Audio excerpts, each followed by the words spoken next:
Hey guys, welcome back. We are continuing our mini-series on the Book of Revelation, but we're going to pick up right where we left off last time. So let's dive right into it. Now, we'll remember that we're looking at Revelation chapter 8. Last time we talked about verses 1 through 5. This time we're going to look at verses 6 through 9. So let's read the passage. It says, "And the 7 angels which had the 7 trumpets prepared themselves to sound. The first angel sounded, and there followed hail and fire mingled with blood, and they were cast upon the earth. And the third part of trees was burnt up, and all green grass was burnt up. The second angel sounded, and as it were a great mountain burning with fire was cast into the sea, and the third part of the sea became blood. And the third part of the creatures which were in the sea and had life died. And the third part of the ships were destroyed." Whoa, what a powerful passage. Now, just as we did last time, we're going to break this down into 2 parts.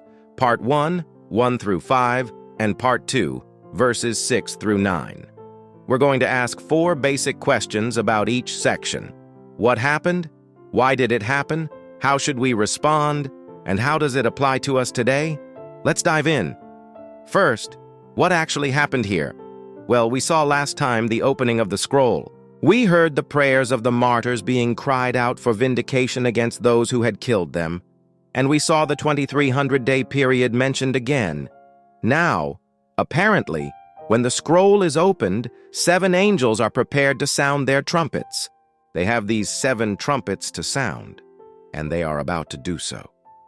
Verse 6 simply tells us that these angels prepared themselves to sound these trumpets. Now, it would be helpful if we knew exactly what kind of trumpets these were. The Hebrew word translated trumpet here is shatzaro. Shatzaro can refer to either an instrument used to make music or an instrument used for warfare. Now, some people take this as referring to musical trumpets, but most scholars believe this refers to war trumpets because in verse 10, they are called the 7 thunders. Both of these terms would have been familiar to the audience of John's original audience, and it would have been understood that these were military instruments.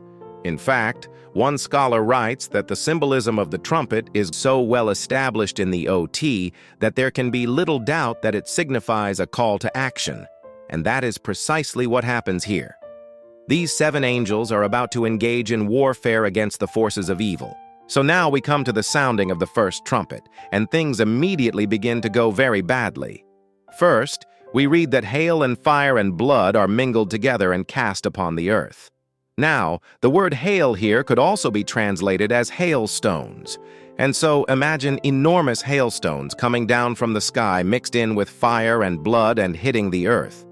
One commentator writes, "The imagery vividly suggests bloodshed, carnage, and destruction on the earth. And that is precisely what follows. The third part of all the trees on the earth is burned up, and all the green grass is also burned up." Now, the phrase third part is found 4 times in these verses, and it helps us understand the scope of what is happening. This judgment is not universal. It is not everything, but it is a significant portion. A third part of the world's trees are burned up. A third part of the creatures in the sea die. A third part of the sea becomes blood, and a third part of the ships are destroyed. Judgment has come upon the earth, and it is severe. Okay. Second, why did this happen? Well, the simple answer is sin. Once again, God's judgment is being poured out on the earth because of the wickedness of humanity. We need to remember that this is a judgment on the earth, but it is not a judgment on the whole earth. God is not judging the earth itself. He is judging the inhabitants of the earth. This judgment is not a judgment on humanity in general, but it is a judgment on the wicked. In particular, God is pouring out His wrath on the persecutors of His people. These judgments will culminate in what we call the tribulation period. And that tribulation will be poured out on the people who refuse to repent of their sin. Now, it is important to note here that while much of this book has a future focus, this judgment is not only future.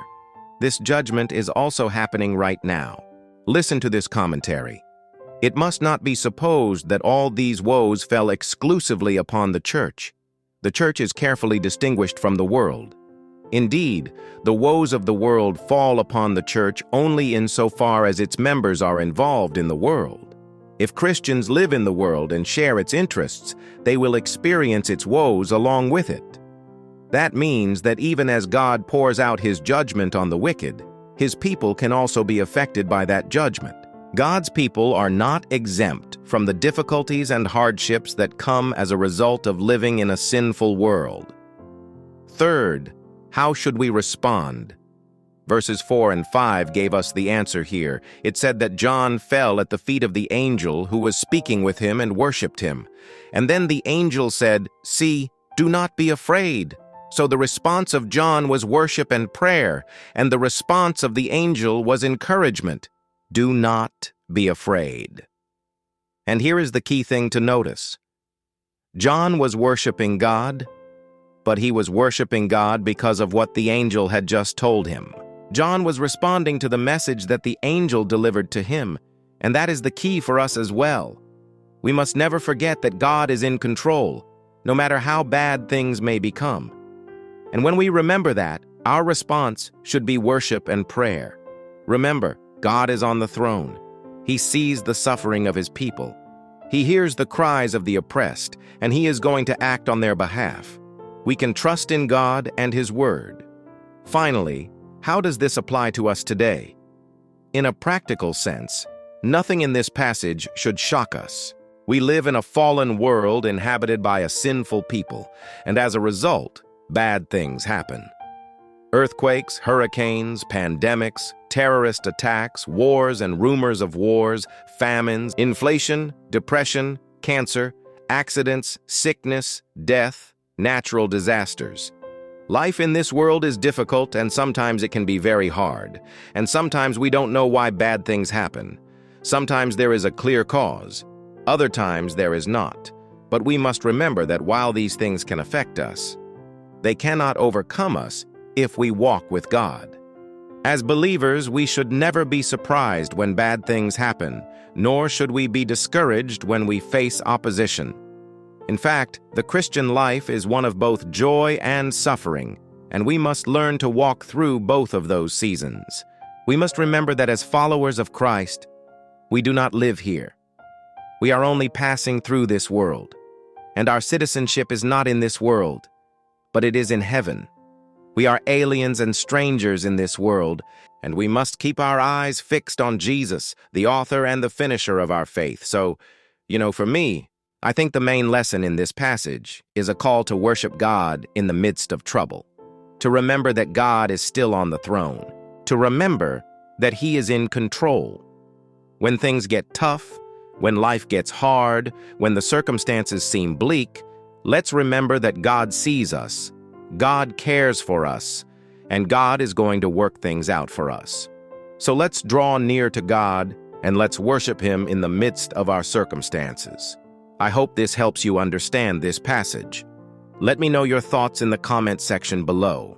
And as always, thanks for watching.